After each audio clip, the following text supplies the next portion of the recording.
Hi, welcome to Aim at One Ment. I'm Adrian, and today it's my great pleasure to share with you some of what I've been taught, what I've learned, and what I believe. Not all those things are always the same. In this case, they are. I hope it'll resonate and ring true with you. And this is part one, and I'll continue with part two, part three, and we'll see how it goes. And it is, I guess, a Reader's Digest version. It is condensed.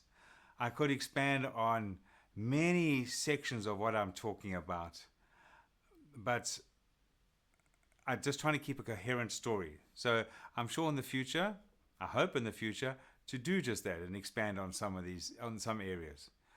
I believe that all religion is a bridge between God and his people. Every human being has a part of God within them. We are all his children, and he wants the best for us. There's a caveat, and it's something, if you've seen my other posts, I've mentioned, and I will always mention, I think. I also believe that religion is all too often what gives faith a bad name. Anything that divides us and divides any or all of life is not okay. All of creation has a part of God in it. All is interconnected. I believe in guides, just like people believe in guardian angels. The number of guides differs with each person, and they have been with you from the moment you were born. They work with God to protect you and guide you, even if you don't know they're there. The more aware you are of them, the better the guidance. But they are guides, and you ultimately are in charge of your destiny. You may have guides that help you for a relatively short time. Say, for example, you wanted to become a concert pianist, a guide to help you get going with that skill. Guides assume a human identity, usually, so that we can relate to them. And it's usually from an incarnation, in other words, when they were here on earth, in which they grew the most. And for that, you can substitute suffered the most. I mentioned incarnation. So yes, I believe in incarnation and reincarnation, if you like. Jesus said, "Be ye perfect as your Father in heaven is perfect." He didn't say try. He exhorted us to. And because nobody is perfect when they die, we are given opportunities to try to do better. And let me take the example of a little boy and a little girl. The little boy has a very hard life. His father's an alcoholic, his mother is a prostitute, and he learns how to steal and gets into drugs. He never wishes any good for anybody, and when he's 18, he steals a car and kills himself. The little girl leads a very good life. She has loving parents and is a very lovable human being. At the age of 18, she's run over by a car and dies. It is said, Allah loves his creatures, the human beings, 70 times more than this mother. And Jesus told Peter to forgive 70 times 7. I don't believe that God will say to the little boy, "You go to hell." I don't believe in hell, but that's another story.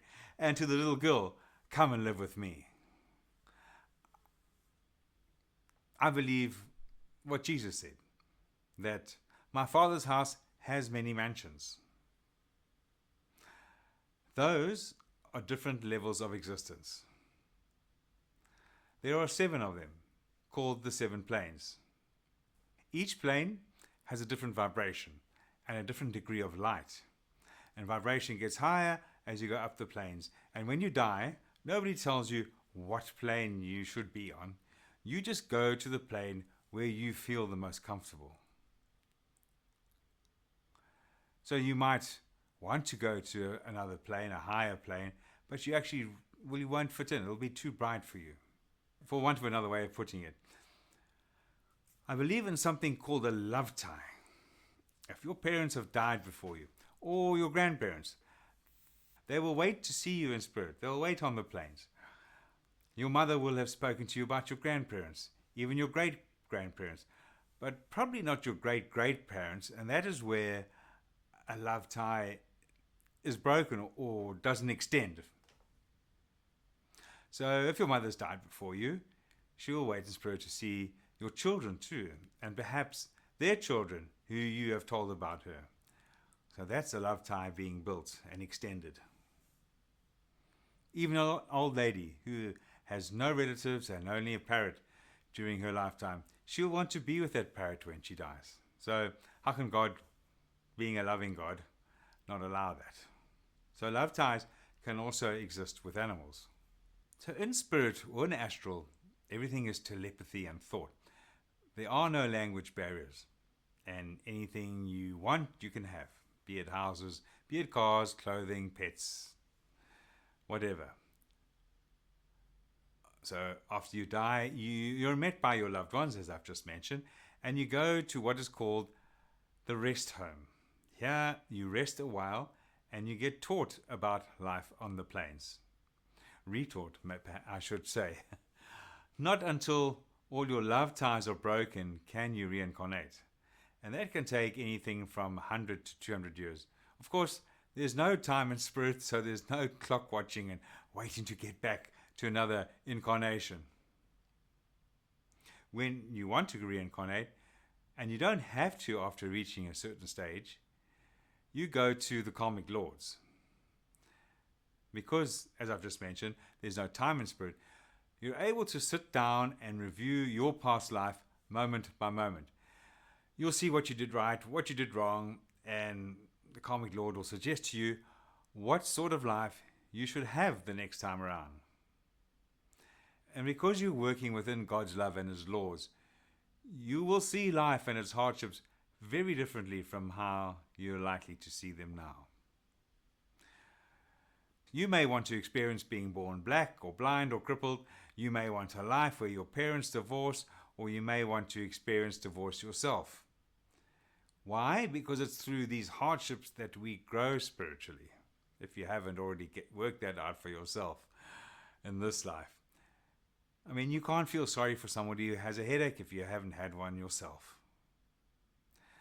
All of the good things and the bad things that happen to you in your life, that's karma. You might hear the story of an old man who falls down the stairs, who's been blind from birth and who suddenly sees for the first time.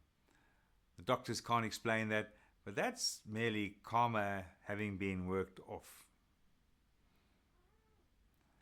If a mother has a child that's born blind or a child that dies, she might cry, "How can God do this to me?" It's not God. He only wants the best for you. That's something that was chosen beforehand, something that she chose to go through. And God will only help you through all the lessons that you have chosen for your life. There are 3 things you choose before you reincarnate. One is your parents, and by choosing your parents, you choose the color of your skin, wealth or poverty, your religion, and that governs your early character forming years.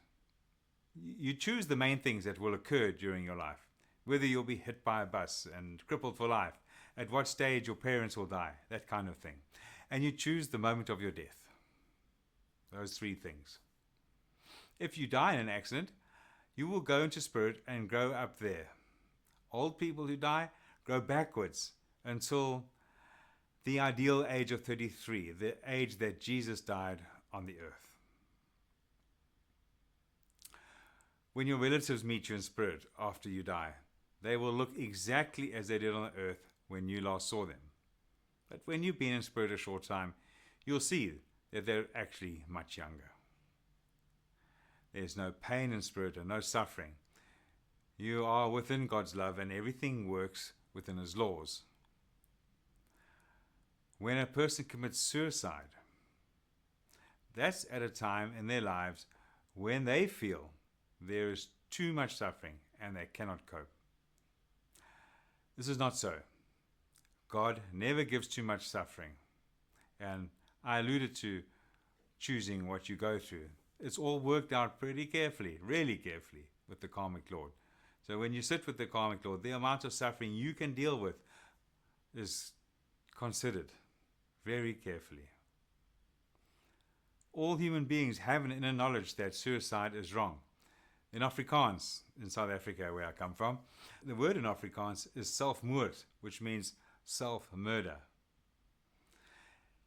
And the penalty for committing suicide is that you do not pass over to experience the lifetimes I mentioned, but you reincarnate immediately on the earth to experience more or less the same kind of life that you did before, until you are able to live through the stage of suffering and experience that you opted out at, and then grow from it. I know that's a tough one for people to swallow. And there are extenuating circumstances. There are.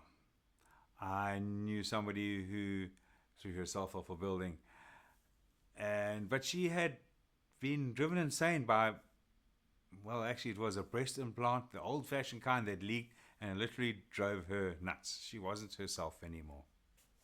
So there are extenuating circumstances. It's wrong to look at people who are crippled or blind and say they are like that because in their last life they've blinded or they're crippled people. That is why they have to experience that in this life. No. I mean, a baby may have been born blind and then die after 1 week. Those are very special souls and will choose to be born for the karma for the parents. So if a soul is born black, crippled, and in poverty, that must be a great soul, because he or she is allowed to live such a difficult life. In other words, they can handle it.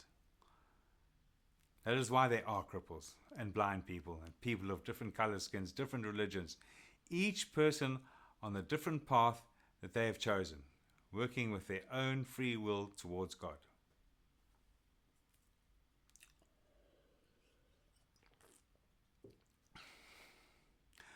God gave us free will to choose between good and evil. What would have been the use of incarnating if we had all been created perfect? It is through free will and our own choices that we create the life by which we can experience and learn. Check out part 2.